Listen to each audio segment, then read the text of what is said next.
Hey everyone, welcome back to a new video. In today's video, I'm teaching you guys how to make pet icons for your Roblox games. This will be very handy because a lot of people spend tons of money on like icon commissions and stuff like that.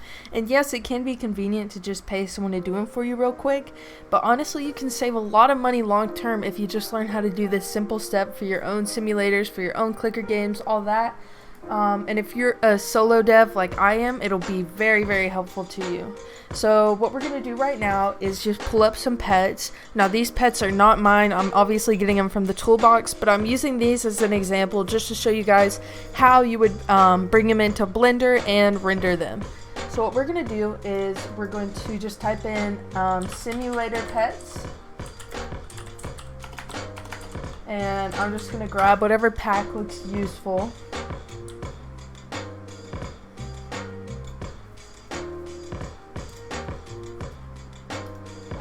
I'm not a fan of the bubblegums, I'm not a fan of those. Let's do, let's see here.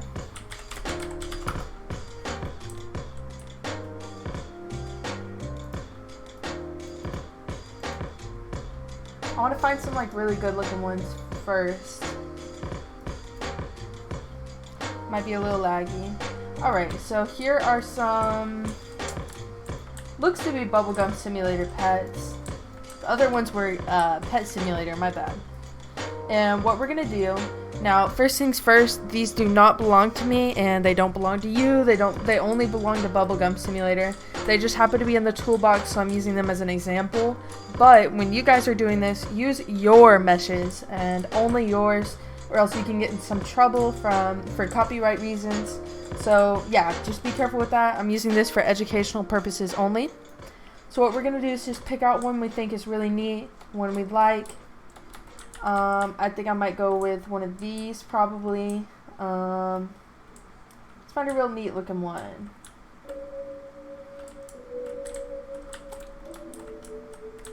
I think I might go with, one second guys while I pick out one that I like. Those rainbow ones are kind of cool. I like this one. Let's go with this. So what you're going to need is this face. So we're going to take it and we're going to bring it over. And if you've made the pets yourselves, you're already going to have the image. But if you don't have the image already, what you're going to do is click the face, expand it open, go to the decal, where it says texture ID right here in the properties panel. We're going to copy that texture. We're going to go to roblox.com/develop and we're going to go to the library and we're going to hit just anything. I'm going to click on decals. And where you see this image right here, we're just going to double click it and paste the ID to the decal we have. So here it is, Lunar Serpent, and we're going to save the image. And we'll be using this later. Okay?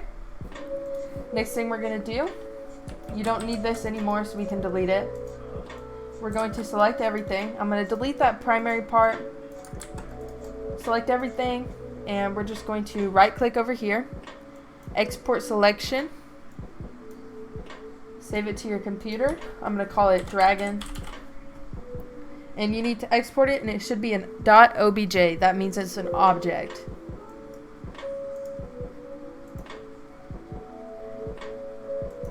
Once we're done with that, we're going to open up Blender.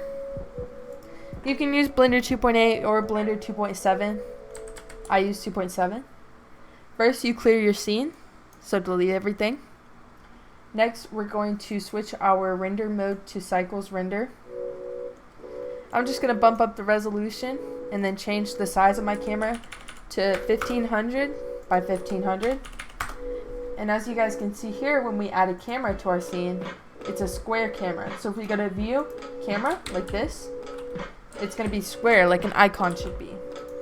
We don't need to worry about the camera right now. We need to worry about the pet. So what we're going to do is go to File, Import, Wavefront or .obj. And here's where we bring in that dragon we just saved. If you're having trouble importing it, make sure you're importing .obj and you're looking in the correct file destination. Here's mine. And it might spawn off to the side like this, and that's because in Studio, the center of the base plate is going to be around here somewhere, just because that's the center. So somewhere around here. But when we exported it, it was off to the side. So whenever we bring it into Blender, it's going to be off to the side too. So a simple way to fix it, we're going to select the pet. We're going to do Control-Alt-Shift-C. And we're going to hit Origin to Geometry. Now with this zoomed out, we're just going to drag it over on the Y-axis. And drag it down and position it to the middle. I would group it together, however, we want to edit each of these materials, so we're not going to group it together. What we are going to do right now is group together the body, the feet, and anything that shares the same colors, so all those. Control-J to join it together. Now we have 3 separate meshes. We have the body pieces, we have the purple pieces, and then the other purple, the feet pieces. Now that we got all those set, what we're going to do is go to this bottom corner, and we're going to drag it open, like that. And we're going to go here and change our editor type, which is what this is called, to the node editor. If you guys see this, it's going to be real complicated at first. Don't let that stress you out. Just delete it. You don't have to have all that. You can delete that as well. Because we're going to be making our own materials. Just like that. So I'm going to select the body. I'm going to hit New. And I'm going to change the diffuse to a purple color, like it was before. And you can bump up the roughness. Or leave it down. If you go to the shading and change it to rendered, you're going to see what it looks like live. It's just something like this. You can also go to material mode to see the color of it. So I'm going to change it back to that purple. Looking at it is a super dark purple like this.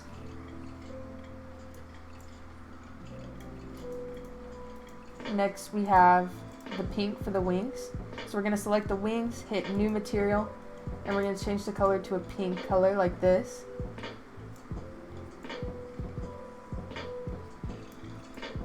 It doesn't have to be perfect. And then finally, I think it was a lighter purple.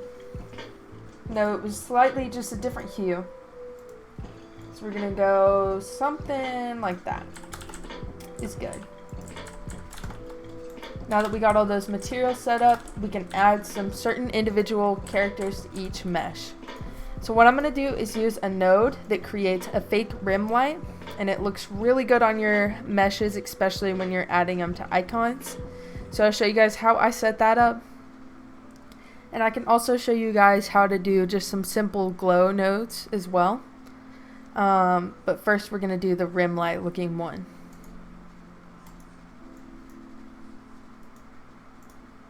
Alright, so here's the setup. I'm going to select the body because that's what we're focusing on right now. What we're going to do is separate the material node and the diffuse node.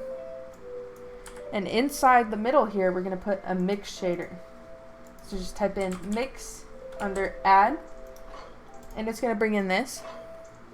We're going to attach it to the surface, the material output surface. And we're going to attach this shader to the BSDF. Doesn't change much yet. Next, I'm going to add a little emission to it, just to make it glow a little bit. Like so. Just like that. And you can change the color of the emission, and this is going to be the outside part that glows.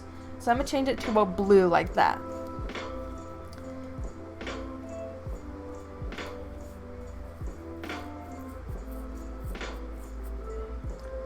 Next, I'm going to input, and I'm going to type in color ramp.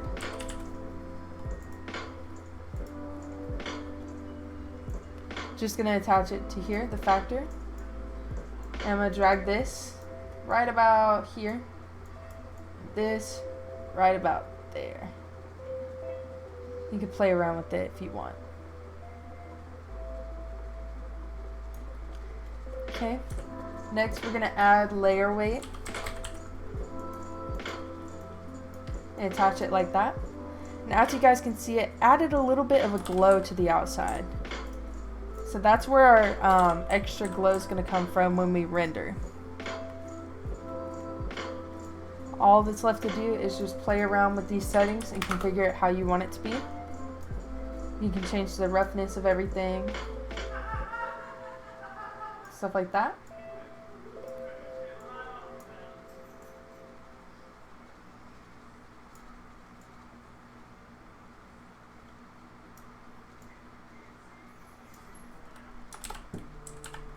It just creates that glow effect around the mesh.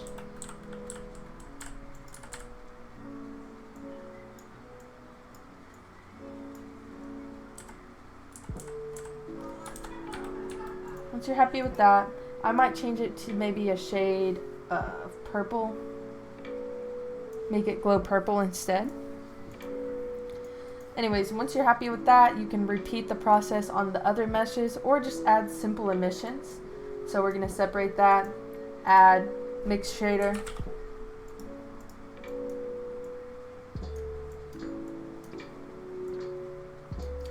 Just like that. Then add an emission.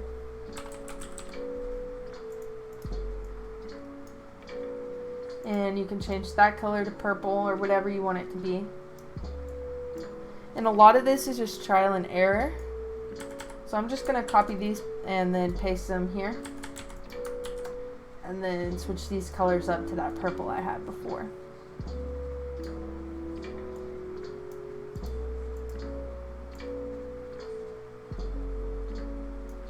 Something like that.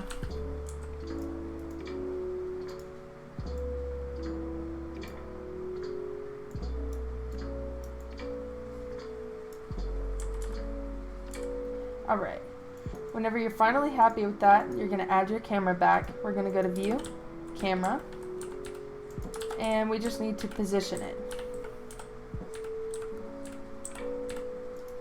Something like that's probably good. I'm going to close this by right-clicking this little line here and joining the area together. And you can play around with your pet some more. You can use B to box, select everything, and just rotate it, get the desired effect.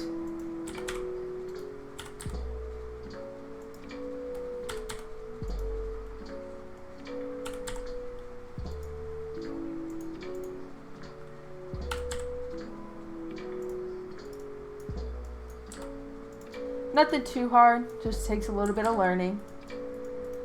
Once you're happy with that, you can even angle your camera a little bit.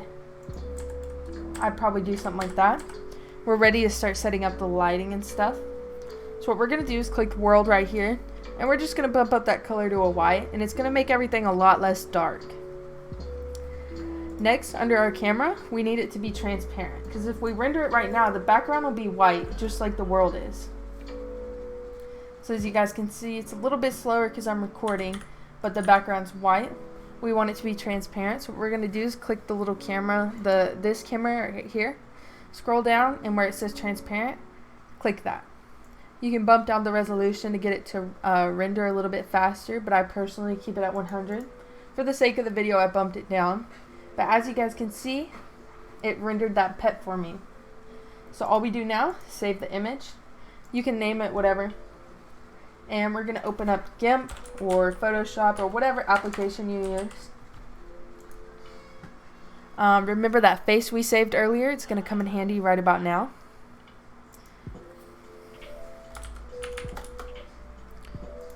Alright, so opening GIMP, we're going to drag in that render we just did first. So just go to your files and drag in that animal or whatever you just rendered. Next, we're going to find a gradient background. So I'm just going to type in purple gradient.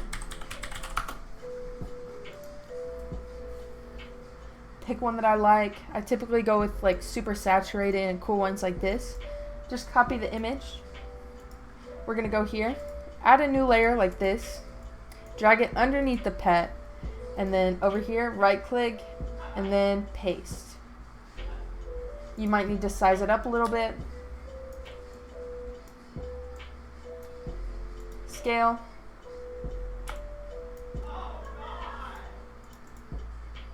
Just like so. Doesn't have to be perfect.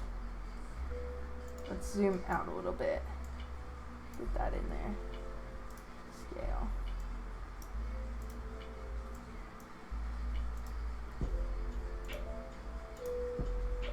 Me struggling with GIMP. Alright, let's try that again.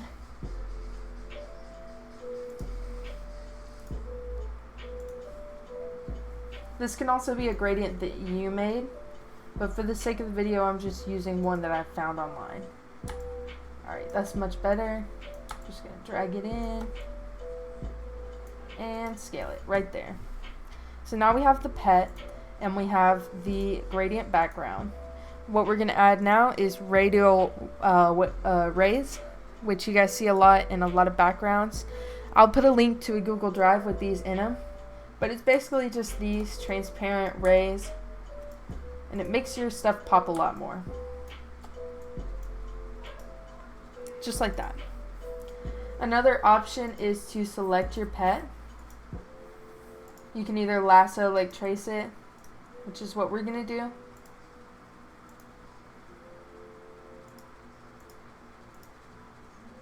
Or go under it with a brush on a different layer.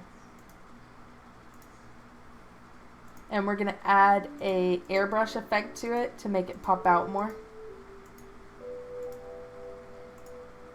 which I'll show you guys in one moment. Let me just finish doing this one.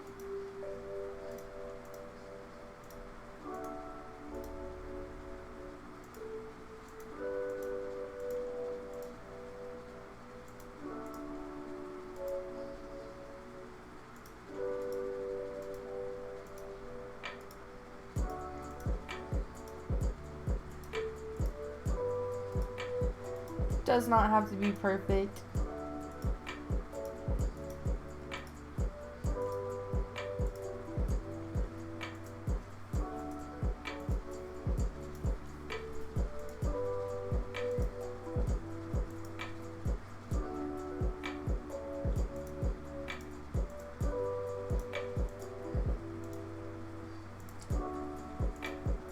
Again, does not have to be perfect, but it does make your details pop.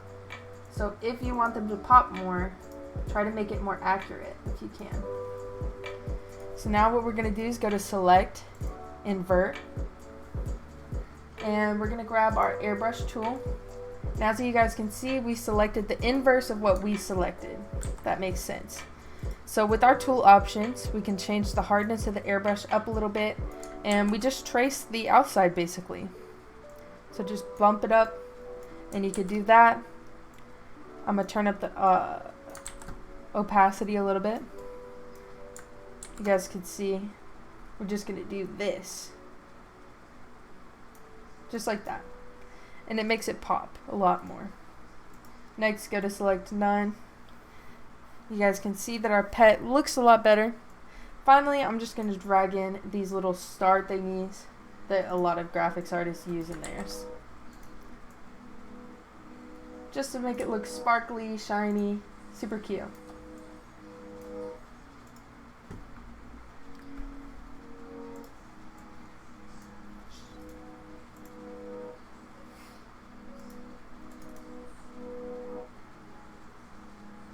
Oh my goodness. Wait, this is... Okay, let's do select none. That brush is super annoying. Okay, there we go. Boom. Alright, now let's duplicate selected. I think that's how it works. Let's see. Oh well. That's fine. And then we can just erase what we don't need using the eraser tool.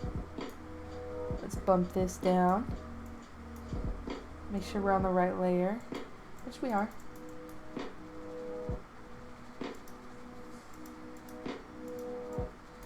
That's super strange. But oh well, it's fine. Alright, since I can't erase those extra stars, all we're going to do now is just drag in that face we saved earlier. scale it down. Oh, we still have that selected, that's why. So we gotta select none. Alright, and now we can work with the face. Scale it down to about the right size, and we're gonna use the rotate tool and just turn it properly. Drag it in again. Scale it down again. And using the rotate tool again, just rotate it properly.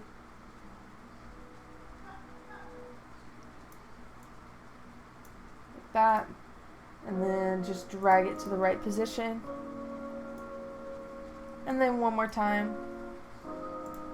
Just scaling it down. Drag it there. And then rotating it. Boom. Alright, so now our icon is basically done. All you need to do now is just merge all your layers. So you can go to here, merge visible layers, and hit merge. And that finalizes everything. If you want, you can add your logo or maybe update at the top or something like that. But that's how you render and create a pet icon in Roblox. If you guys enjoyed this video or found it helpful, make sure to thumbs up and let me know, and I will make more tutorials for you guys in the future. And as always, I'll see you guys next time.